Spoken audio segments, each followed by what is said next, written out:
In the mid-1990s, one of the most mysterious love stories in Princess Diana's life. The story began after her separation from Prince Charles. In 1995, she met Pakistani heart surgeon Hassanat Ahmed Khan at the Royal Brompton Hospital in London while visiting a patient friend. There, she first met the man she later described as the love of her life. At the time, Hassanat was a young doctor who worked long hours and lived a very modest life compared to the palace world Diana was accustomed to.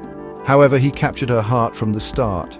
According to those close friends to Diana, she called him Mr. Terrific and DDG, meaning deadly charmer. She treated him like a teenager experiencing her first love, to the point that she would go to him at the hospital and wait for hours for him to finish his surgeries so he could have lunch with her inside the hospital. Their relationship lasted for about 2 years, during which Diana lived a completely different life.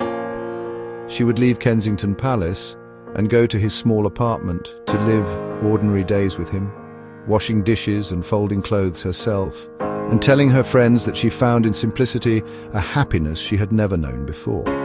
Diana even went so far as to introduce him to her 2 sons, William and Harry. She also accompanied Khan on a visit to Pakistan, where Diana visited his family dressed in traditional dress.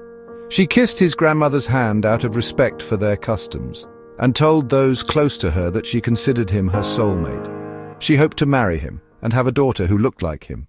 However, the story was not without its difficulties. Diana's fame and the media attention that followed her everywhere were a nightmare for Hassanat.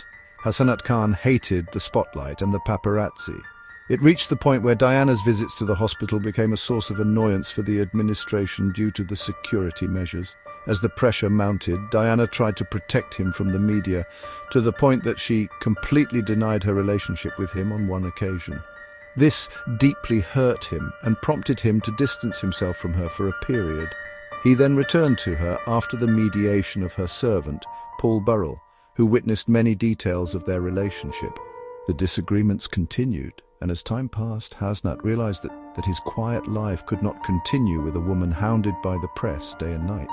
Meanwhile, Diana viewed the media as an inevitable part of her life.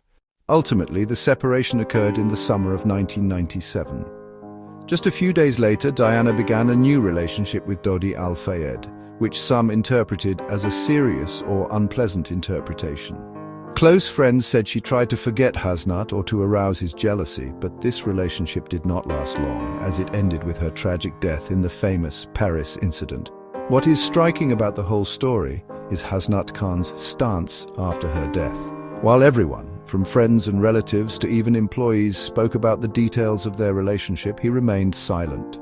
He did not sell their secrets, nor did he accept any huge financial offers for media appearances or to write a memoir.